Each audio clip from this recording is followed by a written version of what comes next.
मेरा नाम कलिन ब्रुक्स है।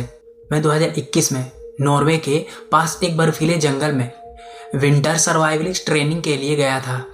उस इलाके के बारे में कहा जाता था कि वहाँ कई लोग रास्ता भटककर कभी वापस नहीं लौटते। हम 4 लोग थे, लेकिन तीसरे दिन तूफान आने की वजह से हमें अलग अलग टेंट लगाकर रुकना पड़ा। उस रात लगभग 1 बजे मैं अचानक किसी आवाज़ से जगा। ऐसा लग रहा था जैसे कोई मेरे टेंट के बाहर धीरे धीरे बर्फ पर चल रहा हो। मैंने सोचा शायद मेरी टीम का कोई मेंबर होगा, लेकिन जब मैंने टेंट की जिप थोड़ी सी खोली तो देखा कि बाहर कोई नहीं था, सिर्फ ताजे पैरों के निशान जो बर्फ पे पड़े हुए थे, जो मेरे टेंट के चारों तरफ गोल गोल घूम रहे थे। मुझे लगा कोई जानवर होगा, इसलिए मैंने वापस सोने की कोशिश करने लगा। लेकिन कुछ ही देर के बाद मेरे टेंट की दीवार पर बाहर से किसी ने धीरे धीरे हाथ फेरना शुरू कर दिया। वे आवाज बिल्कुल इंसान जैसी थी, जैसे कोई अंदर आने की कोशिश कर रहा हो। मैं डर गया और चिल्लाकर बोला, कौन है? कुछ सेकंड तो सन्नाटा रहा, फिर बाहर से मेरी ही आवाज आई, कॉलिन बाहर आओ, तुम्हें कुछ दिखाना है।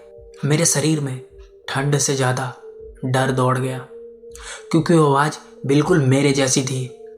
मैंने हिम्मत करके टॉर्च उठाई और बाहर निकला। जंगल में घना कोहरा और गिरती बर्फ थी, लेकिन थोड़ी दूर मुझे कुछ खड़ा दिखाई दिया। वो मेरी ही जैकेट पहने था, मेरे ही जैसा बैग और मेरे ही जैसा शरीर। वो मेरी तरफ पीठ करके खड़ा था। मैं धीरे धीरे उसकी तरफ बढ़ा और जैसे ही वह चीज पलटी मैं जम गया। उसका चेहरा बिल्कुल हूबहू मेरे जैसा था, लेकिन उसकी आंखें पूरी सफेद थी और उसकी मुस्कान असामान्य रूप से चौड़ी। वो धीरे धीरे मेरी तरफ बढ़ने लगा और वो मेरे चलने की नकल कर रहा था, जैसे आईने में खुद की परछाई करती है। अचानक मेरे पीछे से किसी ने जोर से मेरा नाम पुकारा। मैं पलटा। मेरी टीम का असली मेंबर लार्स वहां आ गया था। जब मैंने दोबारा उस तरफ मुड़कर उस चीज को देखने की कोशिश की तो वहां पर कोई नहीं था। वह चीज वहां से गायब हो चुकी थी। अगली सुबह हमें बर्फ में 2 सेट पैरों के निशान मिले।